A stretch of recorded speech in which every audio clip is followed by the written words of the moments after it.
Hello? Hello? Hello, hello, hello, hello, hello.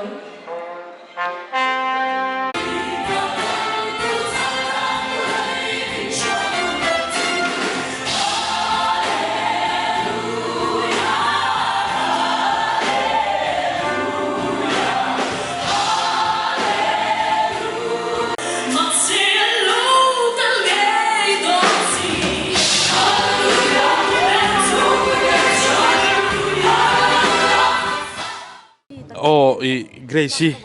Oh, sang ni som pali. Mizo ai doloma. Chuan hi pia hianin sang ni som ni pali fakzai. Pakhat na ruat sangi. Omboka. Chuan hei Gracie scholarship plan on chau wanga achuk le thin boka. Ama hi scholarship ba omoti lai pun ai zo lo ma tiang vel khani I chawem. Oh, chào về thấu mấy bầu rock in thác nền hay cái shit lang ta vel nhỉ hi Nia borok in thak lai ani dam lo lo ma chu ti chung chung jon zan rai tak tak thleng hla de kan zira tin hei kan la zira ani kumin phei chu inzai tu hi pui riau don in ka sia backing vocals ten khalai vela khan tin nge combination in siam dan oh nia hay kan la sak tur hi purin zawan miron than sakania atir phei chang ka hu phur khop me ya ma se hey ba nei thak takin seraphic choir ten min pui dona ani nen hian hei voi azir tak hi chu voi ni vel ba ki kan zir ho man thelo ma se a thatura nga yang yes nia thadevin zai turin kan du sak cha chonin enge scholarship lama I fans te pok nei ve me te mu ga I bye ve de ngai ke kan bye ve lo me don ni chu chonin thil nu za thak de chu hei tun la ya I zai thiam te chu akar chung hona te an ti hian an lo mu pon kar chung hona tangin an bye to Gracie te chu 407 ti vel 207 chung atanga ta bye khani ali mom ve than parim phim to ro a hun lai ngai to ka chang kha ba kha om lo mo thil chu hun lai te te ang khania to na te chang kum som lai liam ve to kumini kum som na ani cha ta a om ve thau a hun lai po khanin anwam vek a dik vel vek thau 207 na tanga nukul nap kan lo ni ve to ni ti ka kan soi lang zo ni chu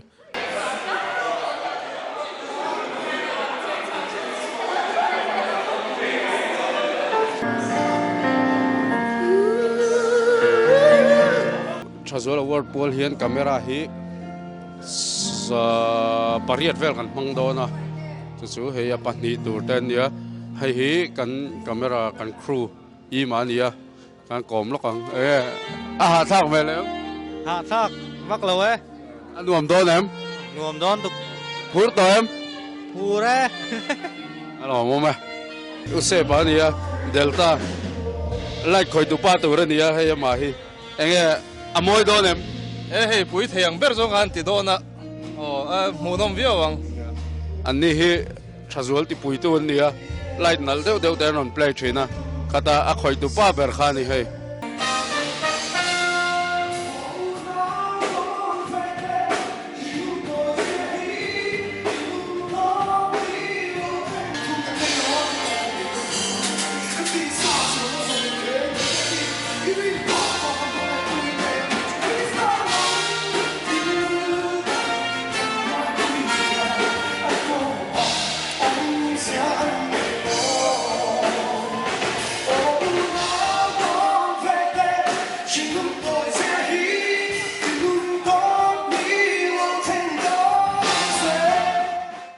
Lezonetin Thazual Award voice omna abuat sai thei turahi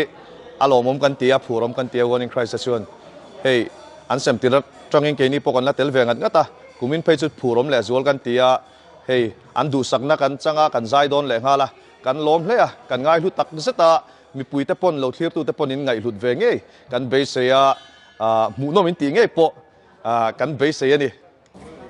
Zani la hianin local ro isu di come Jesus come di sapla le lin garon sadona I puma wana kale tirani a emi la hi a special emema I zani na han sak chwa channan kapang do na Thazual Award hi sak chwa masak ber na tur niya ngai lu emema chuan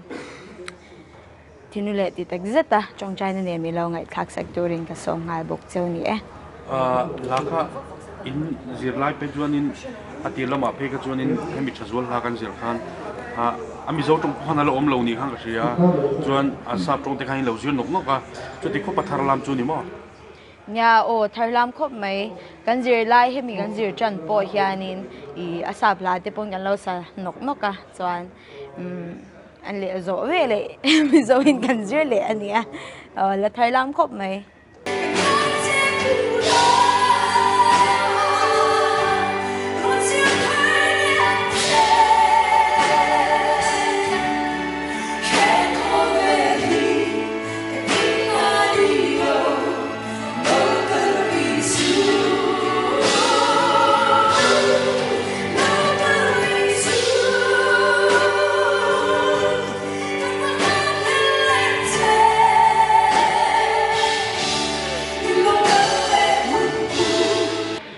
Thazual Award sang hi som hi pali gospel zana he pathian khongai na in ti te ang ka zai do na ka first experience ni a kapura ralin he azai turte ka ute zai lama ka ute thiam de ban zai be do na ka zam buka mer chu kapur ma chanin Thazual organizing committee te Inbuatsaihna abon ka tilu to ka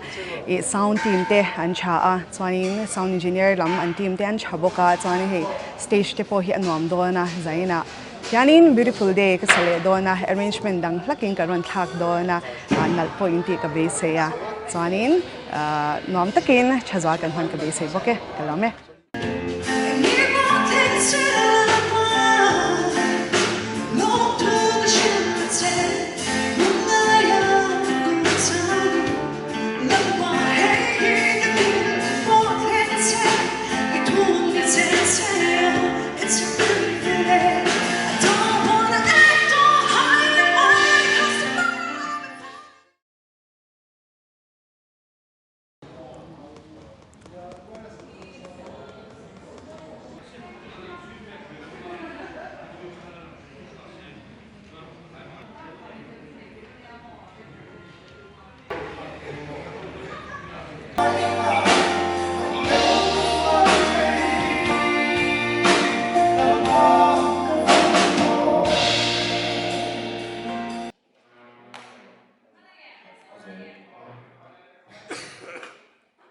Hnathawh Award category pasali conceptual dona pasapera conceptually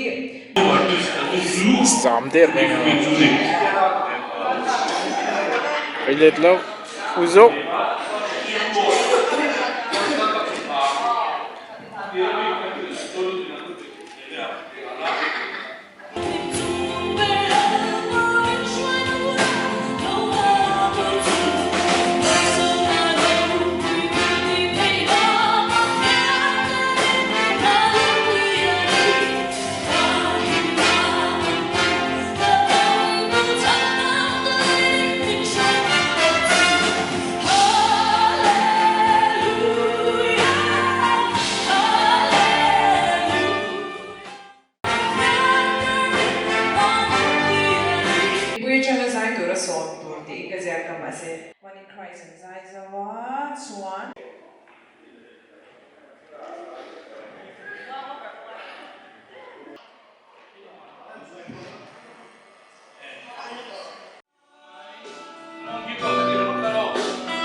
Lola,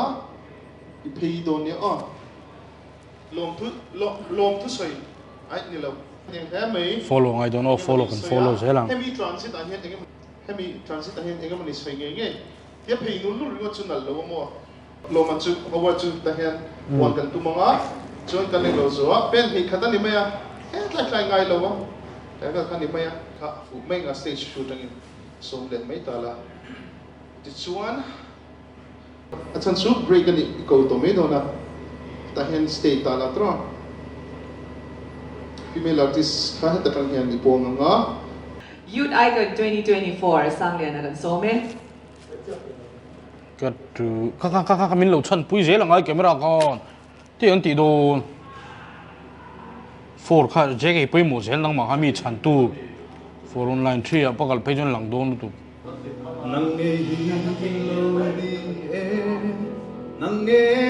tri online some by four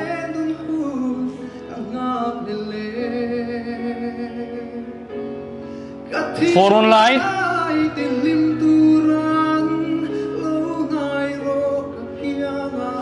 five ready two khi anh dâu lại lâu đấy chặt khi anh ngay lâu ready four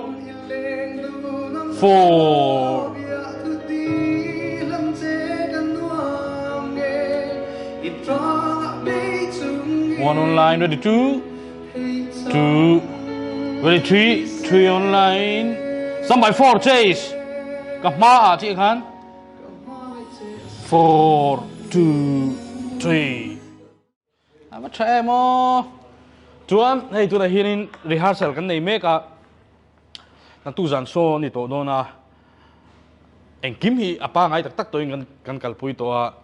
chuan hey light stage zong camera zong hi kapang kalpui kan chang thei em mani rehearsal lai hirin chu in mu lo kan du lova hey kan set up kan tilanga in mu to thin thawanga amaro chu rehearsal lai hi keni tan chuan so ai na poimo zo kani rehearsal kan Inbuatsaihna that chuan kan so kan ti thaching tlang puya chu wang chuan a music a lo chen vete a light a lo chen vete le engkim coordination tha to hona camera crew light ti vel ka soi to thin ten ang khani nei zaina kan ti hauta hetiang ang chuan tuna hen floor lama ten khani tuna hen aw lo me ni an next ange kan ti le ang tu tenge lo in rem le nga lang khaka so lo tin nan ta floor hen tuna khenin aw lo lova an next tunge lo ding le nga khami lai kan ange kan lo ti la nang ti kham Thazual Award chu kan Inbuatsaihna ni e entinge ka soyang a how taka amaro chu ange a challenging a chon hei nung lama hirin kan broadcast mixing rungot potison mun sang kan vilta ni taya du lo ange arem chang lo play vengot ka arem lo ni chu engkim kha perfect vekin hetlai tanga kan countdown si ta tanga kan chet kha ngai sia ti chuan hetlai kan huang khan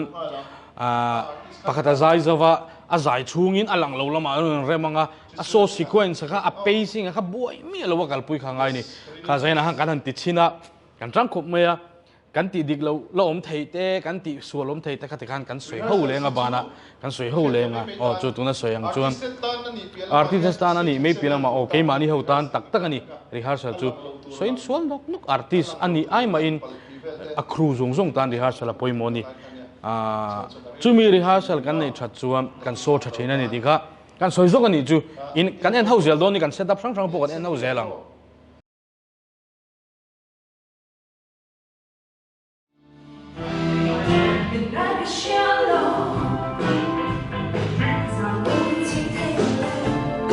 Brasan telo dro ta hechon telmo hey Freddy kan mute che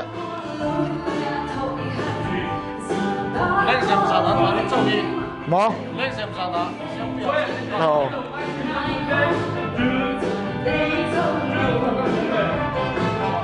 nice delay tap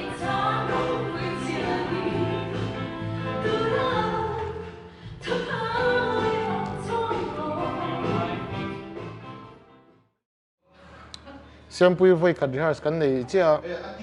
tuna kan rerun le dona chan chu du thu sam lo jo le ka lighting le camera coordination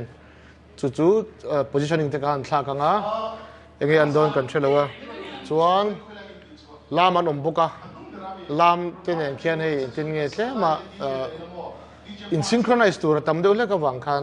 kan ti thale don chu keni audio lampang po hei vitte hian mixer bula thua kein recording le alo hian kalo ven puya ipad hian chu tuna kan ti tum dan chu ni ta audio lampang chu nuam khop mai hei kan Inbuatsaihna zan hi na ni to tuna hian naktu ka gospel show ni to don ni chu adigem oh naktu zan gospel show ni nga nak tu ka hian dar som pakhat atangin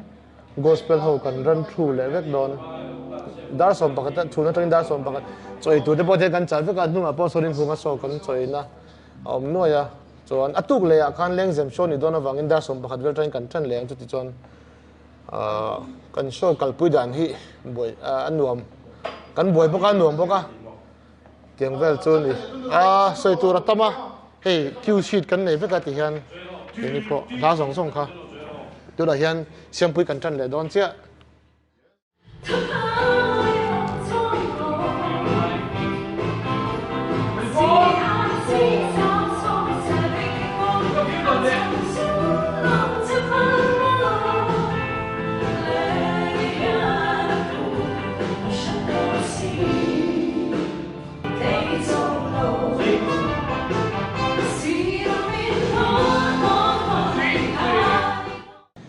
Hey, zone Thazual he voice som na ano khen ta der maya zone Thazual voice som anti su hian voice sari vel zati kan ti ho to a kan ti tirla ai chuan hei thil ti reng reng hi ma khol thila te camera te ma kan son na se me ma in an mani hi an tho pu yan nuama kan tho to na hrim hrim a du khop lo na lai te chu om thin mai la an du dan ang an soi hi ataka chantir tumna nen hian thei top kan chuwa ve a chuanin light system a te po hian ni kuma kan nei lo ang te kumin han chon chopang kan tia a mei khu luang dia dia chi ang te chua da luang dia dia chi te in nei lengo na kuma chon kan tia an hla than mil zel ang te khan tin a mei khu te a lai om dang jong jong hi kum tin hian ma son na ne hian kan lakal ve ngan ria tin light lama chuan din a controller sim sim te po hi du dan anga an du ang an soi a du hunan me chu mai theya programming vek amazon ni zan tuma tanga lo in tran to hian kan khoi vek zel ta ni nak tu zana tran voin in set up ang mai hian kan kal lawa ani he chon hall hi rei tak tak lo book top maya kan in set a an du dan anga ni lo jong kan da son le a ka tiang khanin kan thok ho thai me mani tin an mani hi du danan nei ang hi atun live view zela han zom lo le ngam ngoi ngoi tura rotna thalo hi an nei lem lo a sel khom maya tu ban cho kan thei to phian in ke kan troi oma kan pui ve ni ti chuan chuata khovel huwa pa light an tiang chi te mo chuat lam light te an mai an khabe live a eng thalo an tiang chi te po ka tiang zong zong kha kan han in buat sei ve a chang chuan line array khai ang o an tia hol in a zelo chuan line array lo zok niang ta kan tia tin light controller te po hi a thaber chi vekin tu na hen khovel huwa pa atun lai berte sauna po tu na hian a so hi chu so ni se a muna kan en tui ta kan en baga hian production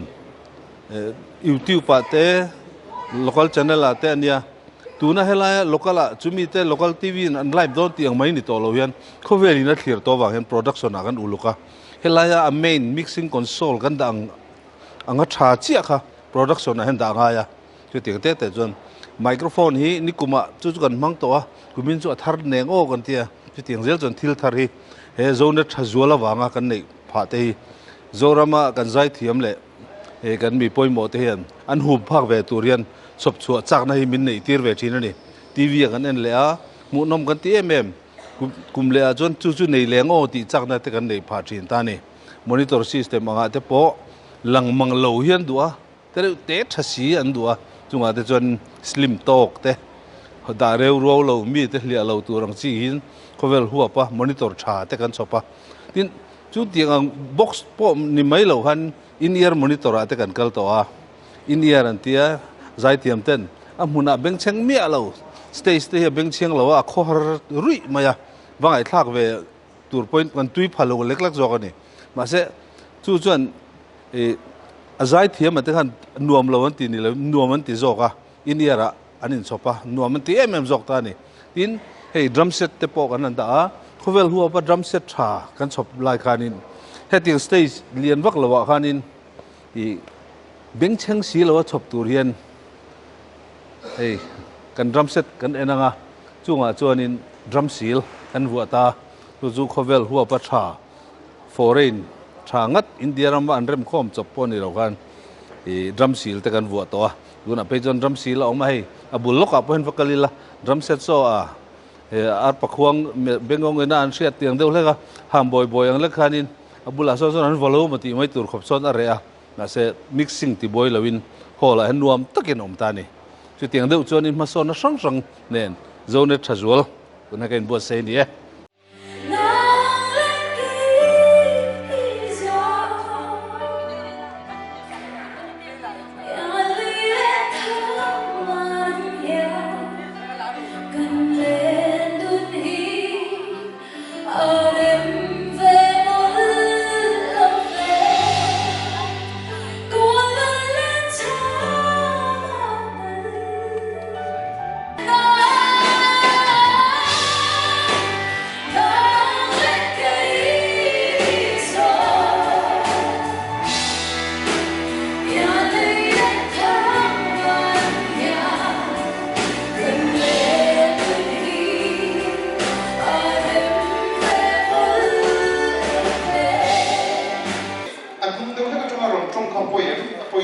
Kalpa trong kapuim.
So kanga iron lu tanga entry pangai no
cần thấy đó chúa về mà đi là